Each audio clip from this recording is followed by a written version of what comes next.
Hey everyone, for my first Hot Topic podcast, I've chosen the effect or non-effect of video games on violent behavior. This is a topic of controversy for and against violent video games.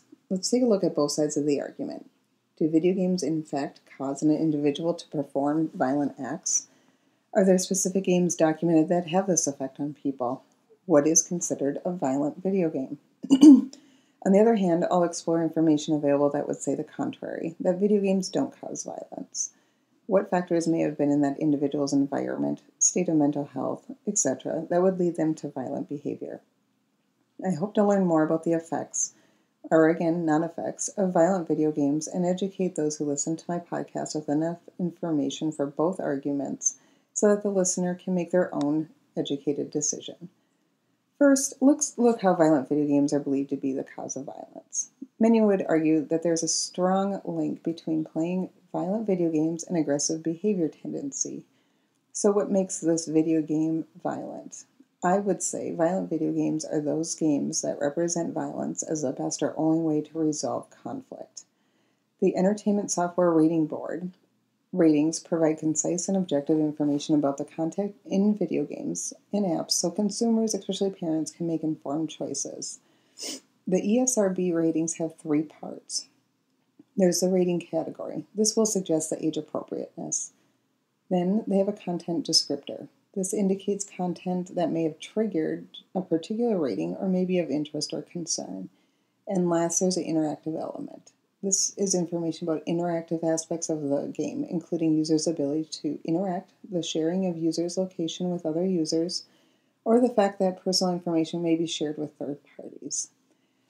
Now that we have a definition and know the games are already labeled for the player or their parents to decide, let's get back to the topic.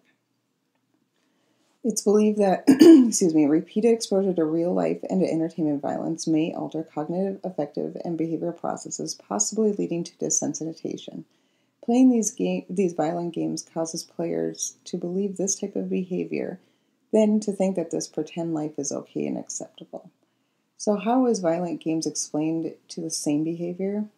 Well, there's quite a long list depending who you are and who you are asking, but here are a few. Video games often reward players for simulating the violence. Some studies suggest that when violence is rewarded in video games, players exhibit increased aggressive behavior. Violent video games cause players to associate pleasure and happiness with the ability to cause pain in others. Young children are more likely to confuse fantasy violence with real-world violence, and without a framework for ethical decision-making, they may mimic the actions they see in violent video games. Exposure to violent video games lowers the empathy in players. And the biggest reason against video game violence is that this is a training tool for kids to become killers. I'm not sure about that one, but whatever. So if any of you listeners have watched the news, you'd see some of the court cases where kids, young adults, have committed horrific mass murders and were known to have played violent video games, which naturally becomes the reason for their killing spree. Elliot Rodger in 2014 was an avid World of Warcraft player, killed 8 people including himself. It was said that he was unaware of how far he had fallen due to video games. Adam Lanza of the Sandy Hook killings killed 27, including himself, and 20 of these people were children at the elementary school. He was said to have played Call of Duty and Dynasty Warriors day in and day out. Then there is the Aurora, Colorado movie theater shooting. That killer was a fan of Skyrim, StarCraft, and Oblivion. And of course we have Columbine, who were known to be Doom players. Pretty sad and serious murderers who were allegedly heavy game users.